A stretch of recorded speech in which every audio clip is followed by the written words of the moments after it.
In our daily lives, we spend more and more time on the internet consuming media, whether it's audio, video, or pictures.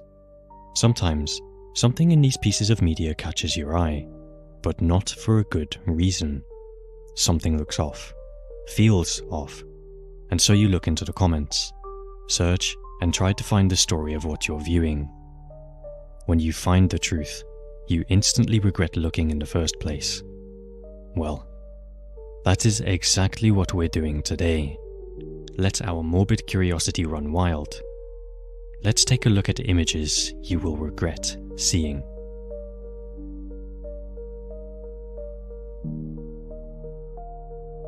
In May 1997, Manchester was rocked by the sudden disappearance of 8-year-old Jamie Lavis. He had boarded a city bus alone for a quick ride to a nearby area, a small adventure for a boy his age. Hours passed, and Jamie didn't return home. His parents became frantic, retracing his steps, hoping for any sign of their son. But it was as if he just vanished. When police were called in, their search led them to Darren Vickers, the bus driver on duty that day. Vickers recalled Jamie clearly, mentioning how the boy had chatted with him during the ride. Stricken with concern, Vickers offered to help search for Jamie himself, a move that earned him sympathy from the community and Jamie's family alike. After Jamie's disappearance, Darren Vickers became more than just a witness. He became a driving force in the search. He organized search parties, guided teams through difficult areas, and tirelessly distributed flyers around Manchester. Day after day, he was out there, rallying community members and neighbours, going door to door and ensuring Jamie's face remained fresh in the minds of anyone he could reach.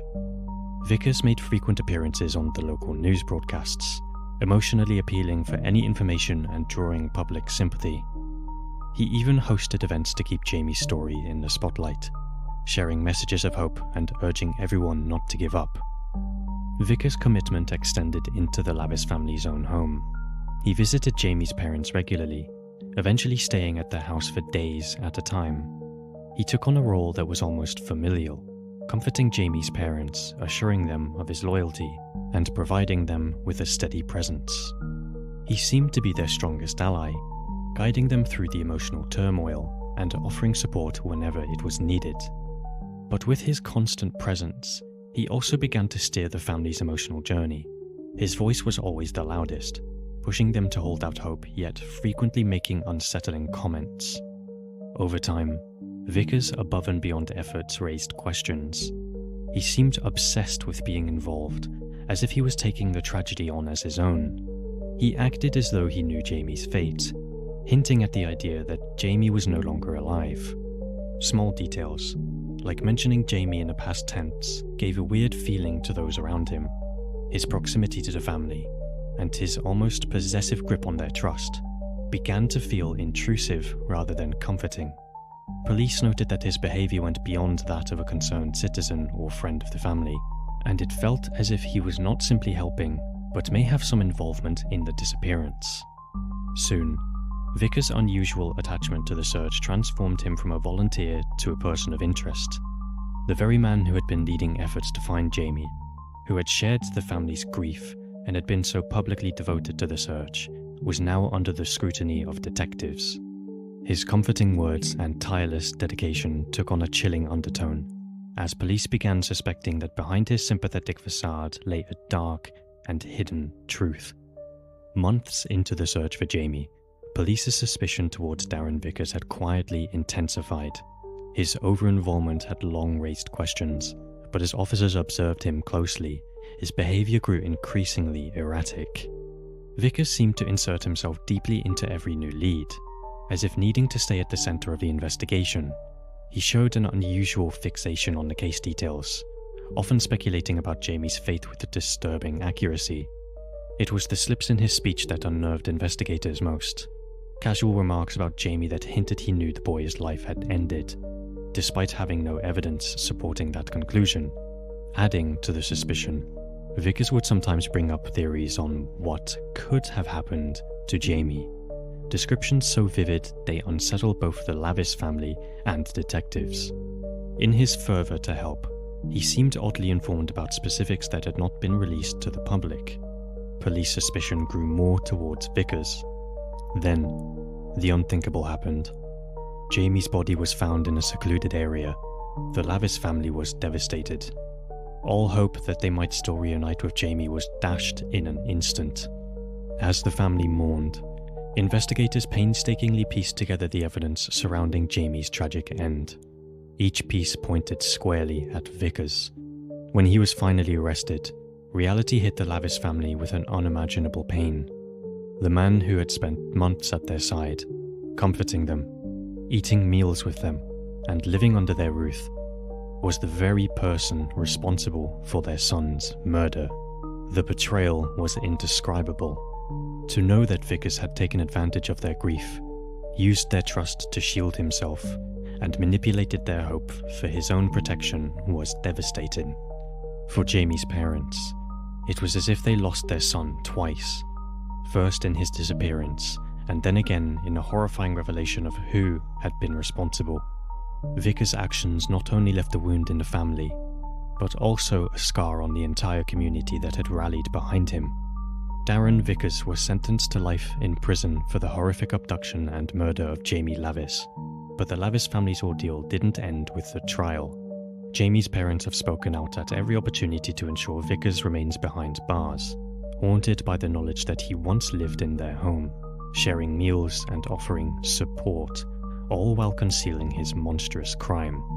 Since his incarceration, Vickers has repeatedly attempted to secure parole, but each request has been firmly denied. In recent hearings, the parole board concluded that Vickers still posed a severe risk to society, citing his continued lack of remorse and no indication of genuine reform. The board noted troubling behaviors and unwillingness to engage in rehabilitation, signaling that he remains a danger if released. For the Lavis family, these parole denials offer some relief, but come at a high emotional cost, as each hearing forces them to relive Jamie's tragic end and their betrayal by someone they trusted. Today, Vickers remains incarcerated, with each parole denial making a small victory for Jamie's family and the Manchester community. The memory of Jamie's life and the innocence lost has become a rallying point for others, as the Lavis family has worked to keep his memory alive and to advocate for victims of similar tragedies. Jamie's story is still remembered as a cautionary tale about misplaced trust and the darkness that can hide behind a friendly facade.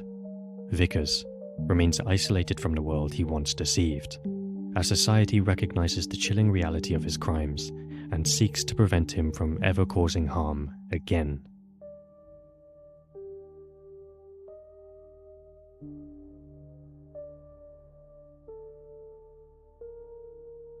It began as a regular journey, the kind undertaken countless times. A father, a mother, and their 10-year-old son embarking on a long-haul trip across Spain's winding, mountainous roads. Little Juan Pedro Martinez was excited to be joining his father on a delivery run from their small town to the busy port city of Bilbao. At around 6 a.m, their tanker truck, loaded with sulfuric acid, rolled out of town and began snaking through Somosierra Pass, a remote stretch of road nestled between rugged mountains. For Juan, it was a rare adventure, a chance to be on the open road with his parents. But by mid-morning, something strange happened. Eyewitnesses would later report that the truck made several abrupt stops along its route, as though the driver was wrestling with an unseen disturbance. By the time the truck was next spotted, it had been overturned on a sharp curve in the Somosierra Pass. Both parents were found dead in the cab, but Juan Pedro was nowhere to be found. As rescue teams arrived at the scene, they were struck by the lack of any trace of the boy. Had he been thrown from the vehicle in the crash? Or had he wandered off in the wilderness, dazed and injured? An exhaustive search of the crash site and the surrounding areas began, but not a single piece of evidence surfaced. Not a shoe, not a torn piece of clothing. The silence and emptiness around Juan Pedro's disappearance were chilling, as though the boy had simply vanished into thin air. Investigators tried to reconstruct the events leading up to the crash. The erratic stops before the accident suggested something unusual, maybe even sinister, had occurred in the moments before. Witnesses who saw the truck struggling up the mountainside described it as weaving unnaturally, almost as though someone else was present, forcing the driver's hand. And yet, in the remote setting of Somosierra, the family had been largely isolated. This strange behavior only deepened the mystery. As days turned into weeks, speculation grew about what could have happened to Juan. The possibility of a kidnapping began to take hold. Some theorized that the family may have been targeted, and not by random criminals, but by an organized group, perhaps even a crime syndicate with a calculated plan. It was no secret that the tanker was carrying sulfuric acid, a valuable and potentially dangerous load that could have attracted attention from those involved in smuggling or illicit trade. Could someone have orchestrated the accident as a way to take Juan Pedro, knowing his family would be distracted, if not incapacitated? According to locals, the tanker's contents made the situation even more suspicious. Some suggested that the cargo itself was somehow involved, that powerful criminals might have arranged to hijack it, only to kidnap Juan Pedro in the chaos. Still, this theory only raised more questions. Why kidnap the boy? And why leave no trace at the scene? With no solid leads, rumors began to circulate, and in the absence of answers, a troubling detail emerged. Eyewitnesses came forward to report an unsettling sight on the morning of the accident. Just as the scene was unfolding, a white Nissan Vanette had allegedly pulled up to the crash site. Two unidentified people, a woman who claimed to be a nurse and an older man, were seen searching the wreckage. According to accounts, they retrieved what appeared to be a bundle, possibly a child, from the wreck and placed it in their van before driving off. They were never seen again. The report with the mysterious van fueled a disturbing theory. Had Juan Pedro been taken by these strangers? Had they seized him under the pretense of helping, only to drive off with him? Or had they played a direct role in orchestrating the crash to abduct the boy? To this day, no one knows the identities of these individuals, and their motives remain a source of dark speculation. Some believe these strangers may have been part of a larger organization, perhaps linked to the underworld or the drug trade. If true, the disappearance of Juan Pedro could be connected to something far more complex, a possible plot in which the boy became an unwilling pawn in a dangerous game. But without any further evidence, this remains only a theory, albeit a chilling one. With no definitive answers, Juan Pedro's story has become a haunting mystery, whispered in Spain as a tale of an innocent boy lost to a dark and hidden crime. Locals still talk of ghostly sightings along the mountain roads of Somosierra. For Juan Pedro's family, however, the pain is real. They continue to hope that someone, somewhere, will come forward with the truth, even decades later. The case remains open, a question that hangs unanswered. A stark reminder of how a single morning drive could turn into an inexplicable nightmare.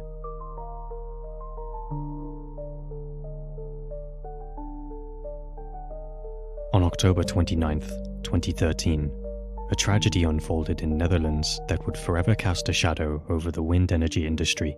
It was a crisp autumn day at the Delta Wind Piet de Wit wind farm, where 4 maintenance workers began their routine inspection of the facility's turbines. Among them were 2 young mechanics, 19-year-old Don Quick and 21-year-old Ian Cortis. Both were relatively new to the job, but eager to prove themselves. Accompanying them were 2 seasoned technicians, each with more than 5 years of experience. Together, they set out to inspect and maintain a series of turbines, including the Vestas V66, a 1.75 megawatt model. The day began as expected. The workers climbed up the 67-meter, about 220 feet, tall turbine to perform maintenance tasks. The Vestas V66 model, though effective in generating energy, was an older turbine prone to mechanical issues. Unknown to the team, this particular turbine had outdated components, a ticking time bomb waiting to go off. As they worked, an electrical short circuit occurred in the engine room, sparking a fire. Fires in wind turbines are rare but not unheard of, and when they do happen, the results can be catastrophic due to the difficulty of extinguishing fires at such heights. The fire quickly consumed the top of the turbine, trapping Don and Ian in a gondola, a confined space at the top of the turbine structure. Realizing the danger, The young mechanics attempted to escape. Witnesses on the ground later report seeing them leap through the flames into the narrow staircase, the only path down. Tragically, the fire had spread too quickly, cutting off their primary exit route. The two men found themselves trapped with no way out. By this time, the fire was visible for miles, drawing attention from nearby residents and emergency services. The fire department faced a monumental challenge. The height of the turbine, combined with the strong winds, made it nearly impossible to control the flames. Specialized firefighting teams with cranes were dispatched, but it would take hours for them to arrive. As the flames raged on, witnesses on the ground saw a heartbreaking scene. Don and Ian managed to climb to the very top of the turbine, desperate to escape the intense heat and smoke. It was here, 220 feet in the air, that they faced the reality of their situation. With no escape routes left, the two young men shared a final embrace, a poignant and tragic symbol of their solidarity in their final moments. In an act of sheer desperation, Ian chose to face the fire head-on, stepping back into the inferno.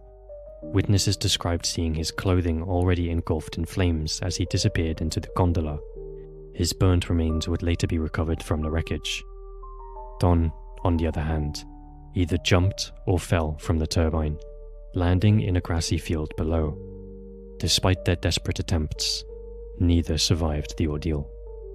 The photograph of Don and Ian hugging at the top of the burning turbine circulated widely after the incident, becoming a haunting reminder of the dangers faced by maintenance workers in the wind energy sector. The investigation that followed revealed several troubling facts. The fire was caused by an electrical short circuit, but the turbine lacked critical safety features such as constant rate descenders, devices that would allow workers to rapidly and safely lower themselves to the ground in emergencies. Such safety measures could have saved Don and Ian's lives. Additionally, questions were raised about the training and preparedness of the maintenance crew. Critics argued that the young men, relatively new to the job, were not adequately equipped to handle such a crisis. The Vestas V66 model itself came under scrutiny. Fires involving Vestas turbines had been reported in the past, linked to issues such as brake malfunctions and arc flashes. The industry's lack of transparency regarding the frequency of such incidents was also called into question. Reports surfaced of second-hand turbines being sold to buyers unaware of their potential fire hazards, further highlighting the risks associated with older wind energy equipment. The tragedy at the Delta Wind Piet de Wit wind farm sparked a broader conversation about safety in the renewable energy industry.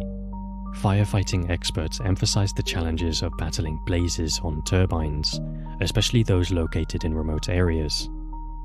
The height of modern turbines, which often exceed 500 feet, makes aerial firefighting nearly impossible, and ground crews are often ill-equipped to handle such fires. Critics also pointed out that the high costs of maintaining and upgrading wind turbines often lead companies to cut corners, putting workers at risk. For the families of Don and Ian, the tragedy was a devastating loss. Ian's mother later recounted the gut-wrenching moment she learned of her son's death, watching the news and realizing that the accident involved her child. The families called for stricter safety regulations and better training for maintenance workers, hoping to prevent similar tragedies in the future. In the aftermath, there were calls for greater accountability within the wind energy industry. Investigations revealed that while the fire was a tragic accident, it could have been prevented with better safety measures and maintenance practices. Yet, despite the heartbreak and the lessons learned, the incident remains a stark reminder of the dangers faced by those who work to sustain renewable energy infrastructure. This photograph, taken by a witness on the ground, captures the final moments of these two brave young men. This is one of the most haunting images ever captured, a moment of unimaginable tragedy and human connection in the face of certain death.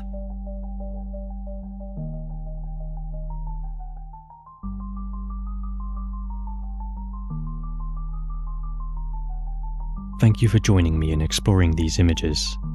They aren't just stories, they are real moments that will haunt you, creeping into your thoughts when you least expect it.